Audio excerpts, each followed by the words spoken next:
Docteur Claudio Geldresse, bonjour. Bonjour, Zoé. Donc là, ça faisait des dizaines d'années qu'il n'y avait pas de nouvelles technologies pour détecter les masses cancéreuses dans la prostate chez l'homme. Et là, vous avez une nouvelle technologie ici au CHU Fleurimont, Fusion IRM. Comment ça fonctionne, là, cette nouvelle technologie-là? Alors, comme vous l'avez dit, nous avons des instruments tels que le toucher rectal, la prise de sang, le PSA. Ça fait des dizaines d'années que nous avons ces instruments pour détecter le cancer de la prostate.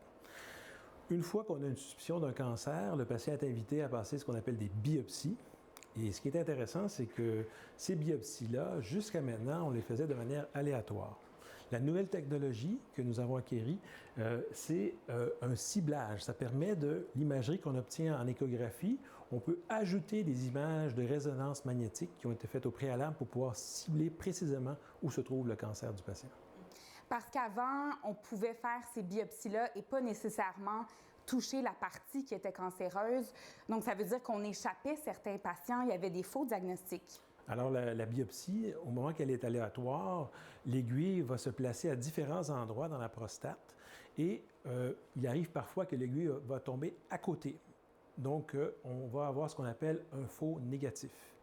En ayant de l'imagerie d'IRM, cela permet donc d'identifier des zones qui vont justement pouvoir être ciblées, mais ça prend un appareil spécial et c'est exactement ce que nous avons pu obtenir grâce au partenariat avec la Fondation du CHU.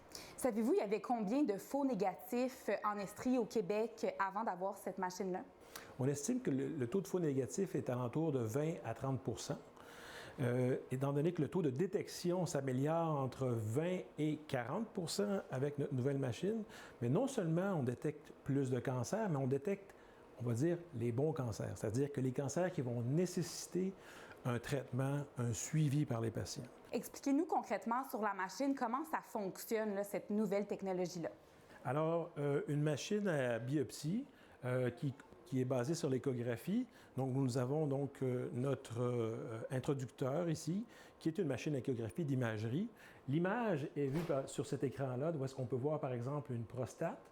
Cependant, en intégrant donc l'image d'IRM à cette image d'échographie, on peut à ce moment-là voir l'intérieur. Donc, on peut voir l'intérieur de la prostate et avoir des zones qui sont à risque d'avoir un cancer agressif.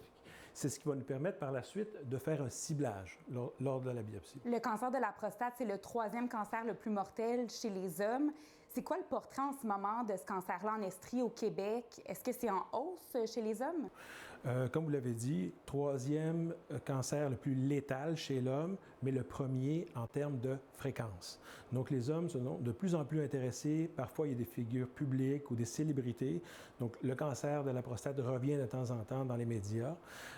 L'importance de ce genre de technologie, c'est que ça apporte un outil supplémentaire au toucher rectal, à la biopsie standard, aléatoire, non précise, pour améliorer le taux de détection.